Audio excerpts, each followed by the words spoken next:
So, firstly, thank you very much for joining us. If you could just introduce yourself and tell our listeners a little bit about yourself to start us off. I've been in the cleaning industry for 10 years now, and one of my prime functions in the company is to work with manufacturing, work with professionals, work with industry, and work with end users to try and find ways to make cleaning, both indoors and outdoors, a more enjoyable, a more healthy, and a safer way to clean. So, tell us a little bit more about sort of cleaning habits in our area. Okay, you'll be surprised to hear, or maybe not surprised, that most of us don't like cleaning. But if you look at the area that the Isle of Sheppey covers, for example, I'm just flicking through some research here. 20% of the guys who live in your region avoid cleaning in every single way they possibly can. And 13% of them who actually do clean are really quite embarrassed when their neighbours turn up and they've not actually cleaned the house properly. So it's quite a subjective sort of feeling in terms of cleaning, but I'm pretty certain that you'll agree with me that most of us don't enjoy doing it. So, can it sort of affect our mood and the way we feel as well? Well, I can only speak personally, but I know when I used to have the kids living here and I used to walk in the teenagers' bedrooms, I'd turn around and walk straight back out again because they were a mess. And I just used to think to myself, you know what, I've got to clean that up, I've got to do this, I've got to do whatever. So back in the days, we invested in a small wet and dry vacuum cleaner, and we just told the young lads, listen, get it cleaned or find somewhere else to live. I didn't really say that. But, because he was then using a machine which he felt more comfortable with, he actually liked cleaning his room, getting rid of all the biscuit crumbs and all the rest of that sort of stuff that was in the room. So next time I walked in, I felt a lot happier. So it does have that effect on you. Cleaning, if you get into a routine, ladies could find it very healthy. Well, men as well, to be fair. You put your earphones on, you listen to some music, and you start vacuuming away inside the house. And before you know it, 10 minutes cleaning is just blown by. So not only are you getting fit, not only are you enjoying what you're doing because you're listening to music, but you're actually cleaning the house. That gives you a good feel. I suppose the other area, which not many of us think about, is cleaning outside the home.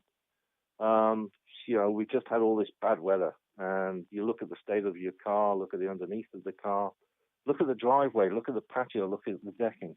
It's a mess. So if we can find an easier way for you to clean it, which is both therapeutic and gives you some great results, it's going to raise your spirits a little bit. But when summer comes around, you don't have to spend hours and hours cleaning. You've already started it. So it gets to be a routine. And I think having a routine is probably the most important tip I would give anybody.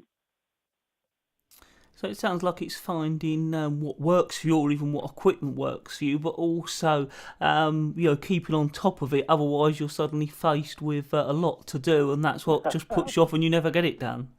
Yeah, that's right. And I imagine that a lot of us don't clean because we haven't got the time to clean. So we'd rather.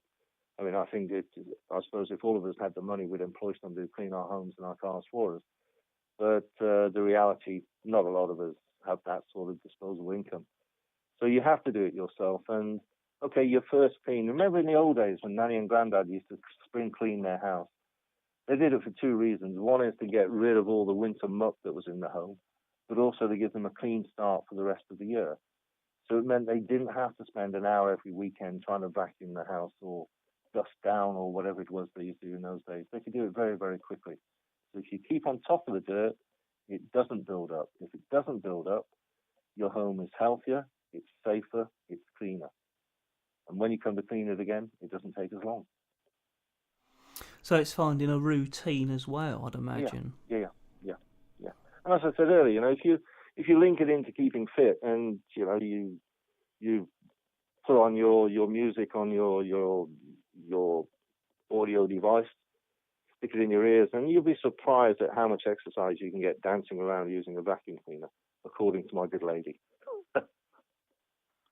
Was there anything else you'd like to sort of cover or get over to our listeners?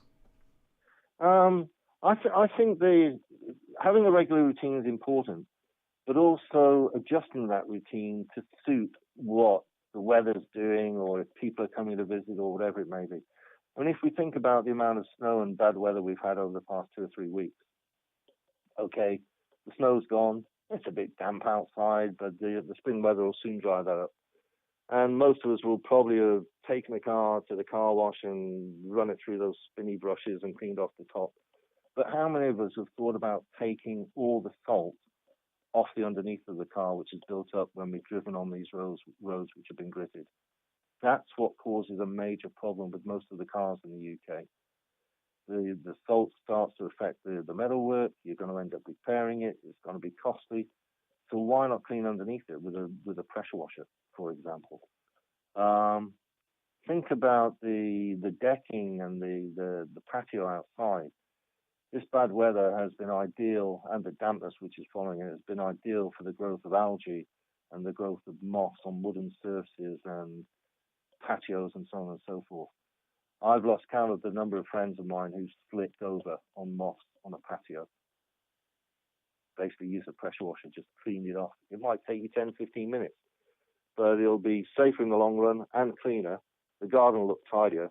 And I think if you're honest, if you're selling your garden, your neighbours come around, your garden's nice and spick and pan and clean, you get that certain feeling. Call it, I don't know, call it pride, call it satisfaction, I don't know, but it's just a much better environment to sit down and have a drink in, or eat a sandwich or a cup of tea or something like that. Is there anywhere else our listeners can go to find out more information? Yeah, we've got a number of options for your listeners where they could perhaps go to our own website, which is a consumer website that we have, which is love.milfis.co.uk. And there you'll find an amazing amount of videos and suggestions for cleaning. You can also reach out to us on Facebook, ask us any questions you want, and we'll do our best to help you. The Facebook site is Milfis Consumer. Or alternatively, you can go onto YouTube, which a lot of people do. And there we have our own website, which is Milfis Consumer UK. And you'll find hundreds of videos on that site, which will show you all the crazy things that you maybe don't clean, but you should be cleaning, both inside and outside. Well, I'd like to thank you very much for taking the time out to talk to us here. You're welcome, and thanks for the opportunity. Speak to you again, Dan, hopefully.